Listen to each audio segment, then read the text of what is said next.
ఒక సంచలన నవల ఇప్పుడు సినిమాగా వచ్చింది. పాన్ ఇండియా లెవెల్లో భారీ అంచనాల మధ్య మన తెలుగుతో సహా అన్ని ప్రధాన భాషల్లో విడుదలైంది. ఆ సంచలన సినిమాయే Aadu Jeevitham, the goat life. Prithviraj Sukumaran ప్రధాన పాత్రలో నటించిన ఈ సినిమాపై విపరీతమైన క్రేజ్ నెలకొంది. మరి ఇంతటి సినిమాకు నేపథ్యంగా నిలిచిన ఆ నవల ఏమిటి? ఎందుకు ఆ నవల ఆధారంగా ఈ సినిమాను తీశారంటే, ప్రముఖ మలయాళ రచయిత బెన్యామిన్ 2008లో ఆడు జీవితం పేరిట ఒక నవలను ప్రచురించారు. గల్ఫ్ ఎడారిలో బానిసత్వం నుంచి తప్పించుకొని బయటపడిన ఒక ప్రవాస మలయాళీ జీవిత కథ ఇది. విపరీతంగా అమ్ముడుపోయిన ఈ నవల మలయాళ సాహిత్య చరిత్రలోనే ఒక సంచలనంగా నిలిచింది. మలయాళ భాషలో అత్యధిక మంది చదివిన రచనల్లో ఒకటిగా, బెస్ట్ సెల్లర్గా నిలిచి ఎన్నో అవార్డులు రివార్డులు సొంతం చేసుకుంది. మరి దాదాపు 16 ఏళ్ల కింద వచ్చిన ఈ నవలను ఇప్పుడు సినిమాగా తీయాల్సిన అవసరం ఏముంది? ఇప్పటికీ ఈ కథ ప్రేక్షకులను ఆకట్టుకోగలదా అన్న విషయాలు తెలుసుకోవాలంటే ఈ నవల గురించి కొంచెం లోతుగా అర్థం చేసుకోవాలి.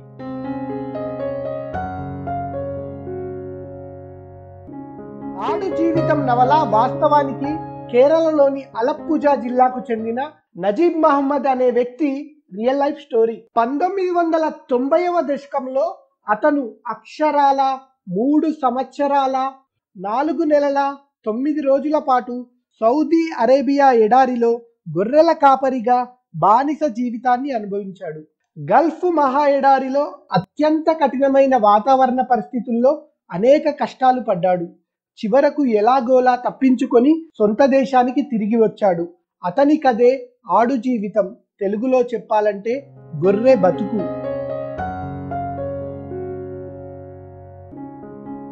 ఇక నవల విషయానికి వస్తే, ఇది సౌదీ అరేబియా రియాద్లోని అల్ బతా పోలీస్ స్టేషన్లో ప్రారంభమవుతుంది. పోలీసుల ఎదుట లొంగిపోయేందుకు నజీబ్, హమీద్లు అక్కడికి వస్తారు. వాళ్లను అరెస్టు చేసిన పోలీసులు సుమేషి జైల్లో పెడతారు. కొద్ది రోజుల్లోనే జైలు జీవితం వారికెంతో సంతోషాన్ని ఇస్తుంది. అంతకు ముందున్న తమ జీవితం కంటే జైలులో ఉండడం 100 రెట్లు బాగున్నట్టు అనిపిస్తుంది. నరకం నుంచి స్వర్గంలోకి వచ్చిన భావన వారికి కలుగుతుంది. జైలు జీవితం స్వర్గంలా ఉండడం ఏమిటి? ఈ భావన రావడానికి కారణమైన వాళ్ళ గతం ఏమిటి అన్న ఆసక్తి పాఠకుల్లో మొదలవుతుంది. అక్కడి నుంచి నజీబ్ స్వీయ అనుభవాల రూపంలో కథ సాగుతుంది. గల్ఫ్ మహా ఎడారిలో నజీబ్ అనుభవించిన కఠోరమైన జీవితంలోకి కథ వెళ్తుంది.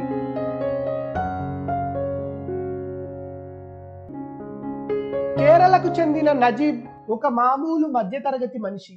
తల్లి, భార్య సైను ఇదే తన లోకం. కుటుంబ పోషణ కోసం సొంతూరును వదిలిపెట్టి సౌదీ అరేబియా వలస వెళ్తాడు. మంచి జీవితం కోసం ఎన్నో ఆశలు, కలలతో సౌదీలో అడుగు పెడతాడు. కానీ ఎయిర్పోర్ట్లో ఉండగానే అతన్ని దురదృష్టం వెంటాడుతుంది. ఉద్యోగం ఇప్పించాల్సిన అరబు ఏజెంట్ రాకముందే ఒక వ్యక్తి నజీబ్, అతనితో పాటు వచ్చిన హకీంల వద్దకు వస్తాడు. మాయ మాటలు చెప్పి వారిని తన వాహనంలో ఎక్కించుకొని తీసుకెళ్తాడు. దేశం కాని దేశం, మనుషుల స్వభావాన్ని పసిగట్టలేని అమాయకత్వం. ఆ వచ్చిన వ్యక్తే తమ ఏజెంట్ అనుకొని అతన్ని గుడ్డిగా నమ్ముతారు. వారి ఆశల్ని, ఊహల్ని చిదిమేస్తూ వాడు చివరకు నడి ఎడారిలోకి తీసుకెళ్లి గొర్రెల కాపరిగా బానిసత్వంలోకి దింపుతాడు. అయినా చివరిదాకా తెలియదు నజీబ్కు అతడు మోసగాడని, తమను కిడ్నాప్ చేసి బానిసలుగా మార్చాడని.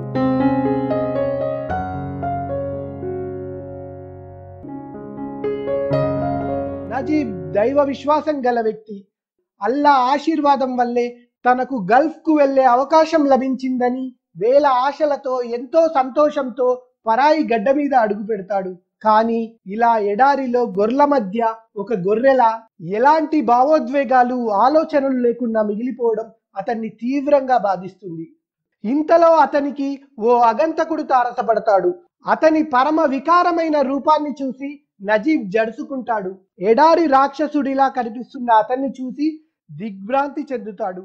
కానీ అతడు కూడా తనలాంటి గొర్రెల కాపరి అని, గుక్కెడు నీళ్లు దొరకని ఆ ఎడారిమిలో పరమ దుర్భరంగా మనుగడ సాగించడం వల్ల అంత వికారంగా మారిపోయాడని, మరికొన్నాళ్ళు పోతే ఈ ఎడారిలో తనది కూడా అదే పరిస్థితి అనుకొని బాధపడతాడు.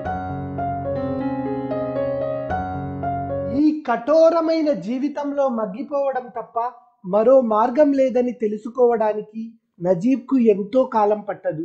ఈ దుస్థితిలో అతడు తనకు తెలియకుండానే తన గతం తాలూకు జ్ఞాపకాలను క్రమంగా మర్చిపోతూ ఉంటాడు. మొదట్లో లాగా తల్లి, భార్య తరచూ గుర్తుకురారు. ఆ పరిస్థితుల్లో ఓ రోజు వాన పడుతుంది.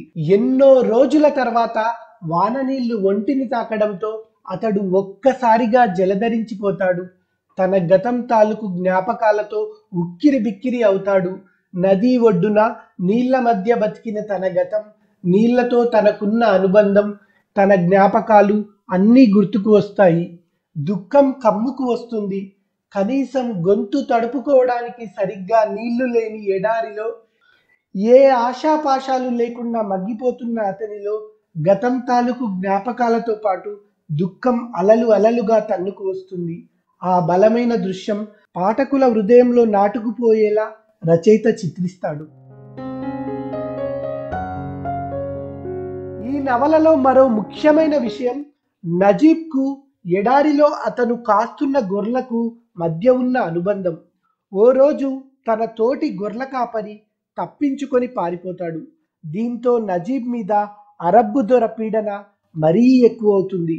నజీబ్ జీవితం ఇంకా కనాకష్టంగా మారుతుంది.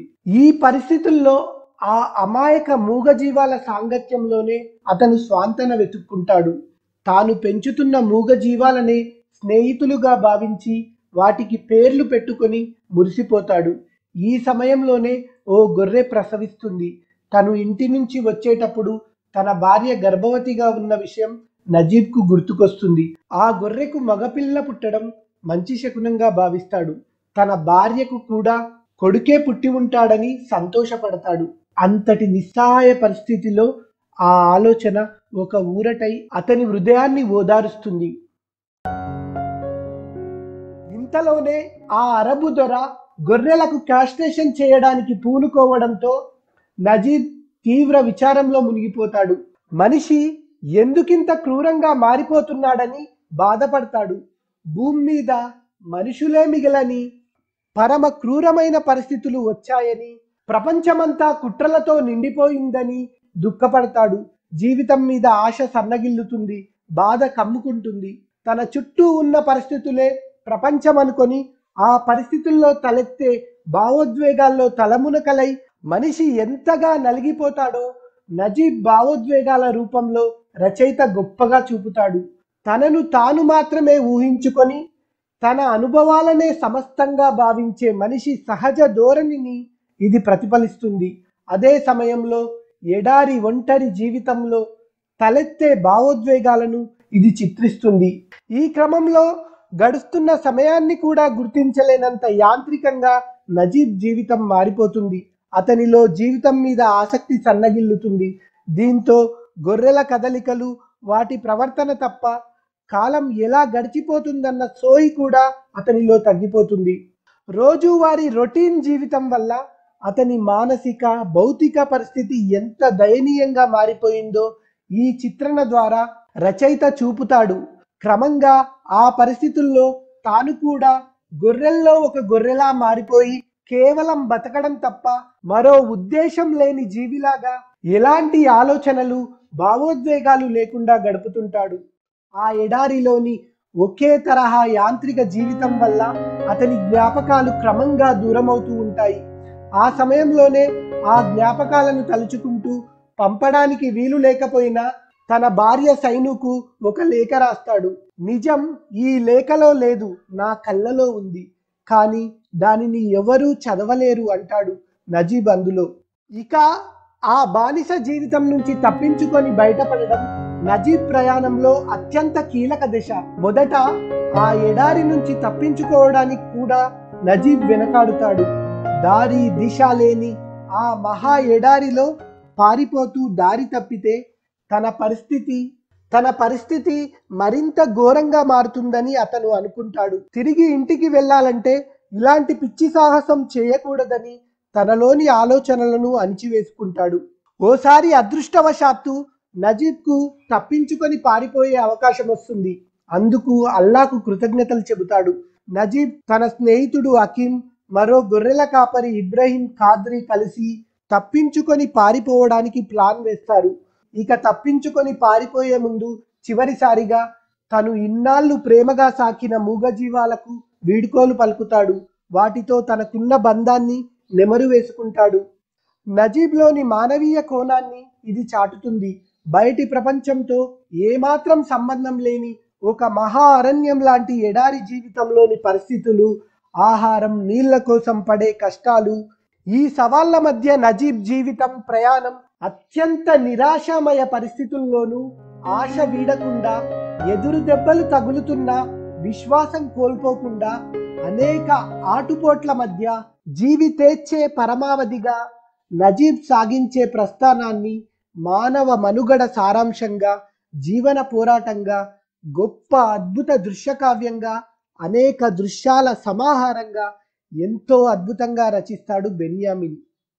జైలు, ఎడారి, తప్పించుకోవడం, శరణార్థిగా మారడం అనే 4 భాగాలుగా నజీబ్ జీవితంలోని కీలక ఘట్టాలను ఎంతో నైపుణ్యంతో చాకచక్యంగా దృశ్యమానం చేస్తాడు రచయిత. అత్యంత హృద్యమైన ఈ సర్వైవల్ డ్రామాను సినిమాగా తెరకెక్కించడం అంటే పెద్ద సవాలే అని చెప్పాలి. అసాధారణ కథనాత్మక శైలిలో గొప్ప కళారూపంగా నిలిచిన అడు జీవితం నవలను అంతే గొప్పగా అంతర్జాతీయ ప్రమాణాలతో ప్రఖ్యాత మలయాళ దర్శకుడు బ్లెస్సీ థామస్ ప్రతిష్టాత్మకంగా తెరకెక్కించాడు.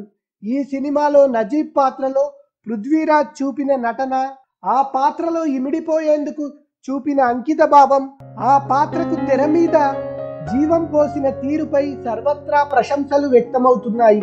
జీవితం మీద ఆశ, పోరాటం మీద నమ్మకం ఉన్న ప్రతి ఒక్కరూ చూడాల్సిన సినిమా ఇదని విమర్శకులు అంటున్నారు. నజీబ్ స్వగతంలో అతను తనకు తాను చెప్పుకుంటున్నట్టుగా ఈ నవల ఎక్కువ భాగం సాగుతుంది. నజీబ్ కోణంలో అతనిలో సాగే అంతఃసంఘర్షణ, అతని ఆలోచనలే ప్రధానాంశంగా, అతని భావోద్వేగాలతో పాటు అతను ఎదుర్కొనే సవాళ్లు, అతని చుట్టూ ఉన్న పరిస్థితులను ఎంతో విస్తారంగా విడమర్చి రచయిత గొప్ప నేర్పుగా ఈ నవలను మలిచారు. అందువల్లే ఒక గొప్ప క్లాసిక్ గా నిలిచిన ఈ కథను దర్శకుడు తన డ్రీమ్ ప్రాజెక్టుగా భావించి దాదాపు 10 ఏళ్లు శ్రమించి దృశ్య రూపమిచ్చిన తీరు ప్రేక్షకులను కట్టి పడేస్తోందని చెప్పవచ్చు.